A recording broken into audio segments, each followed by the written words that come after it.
Hi guys, this is Cindy here from Jeannie's Creations, and today I'm going to show you how to make these roses. Highly requested by 0903 Photography. And as you can see, they are very tiny.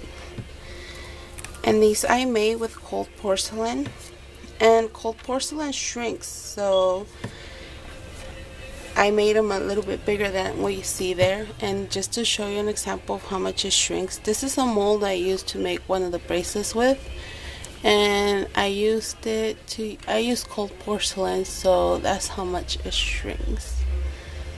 Put it in there, it's like, I don't know, 10-20% of it shrinks. So yeah, that's how much. That's a big difference.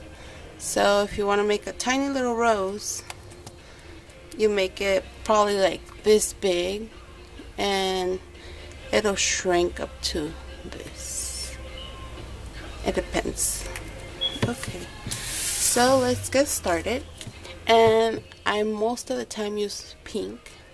And the background of my roses is because my mother, as we were kids, she used to take us to her class. I have to mold it, so this is cold porcelain, and I have to play with it before I use it. I don't know if it's a habit or I have to, but I just do. So the story behind my roses is because, first of all, my mom's name is Rosa, and in Spanish, Rosa means pink, as well as rose, as a flower.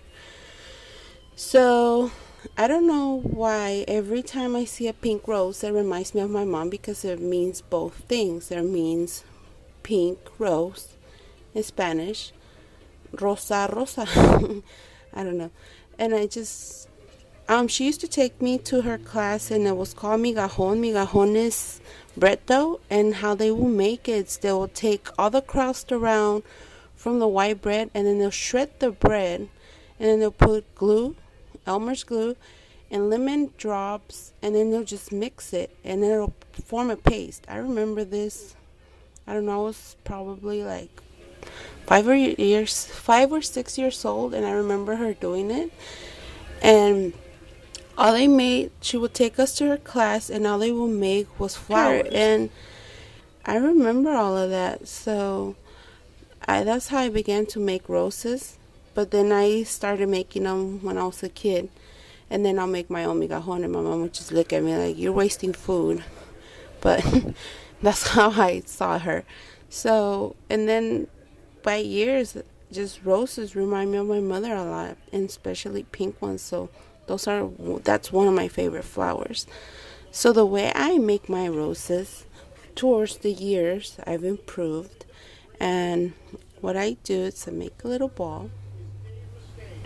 And I'm going to make, actually I should make this one bigger.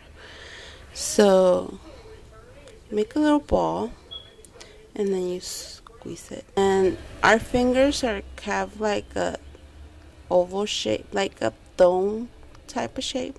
So I like to smash it on my thumb like so. And if you look at it, it starts to look like a petal. And I like to make these thin, because the thinner they are, the more realistic they look. So once it's in my thumb, like it's thin enough, I put it on my thumb, and then I start to roll it. And I start pressing the ends towards the outside.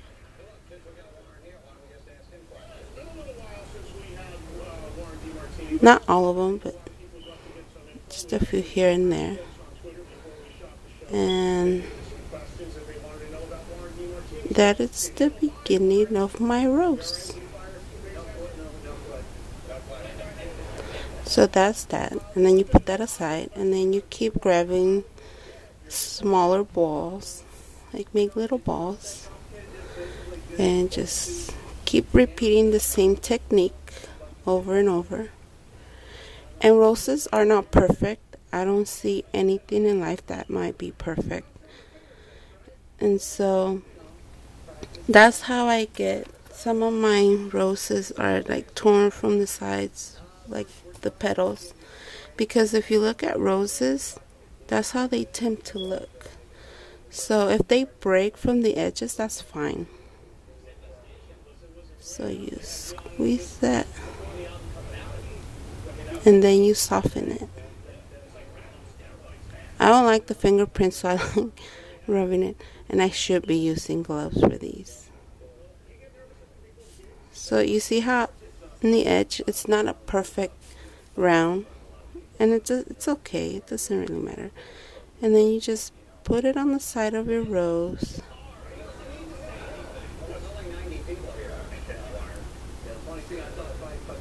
and you pinch the edges towards the outside.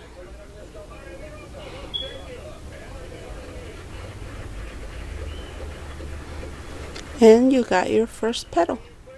So I'm just going to repeat the same process.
And there you have it. That's your rose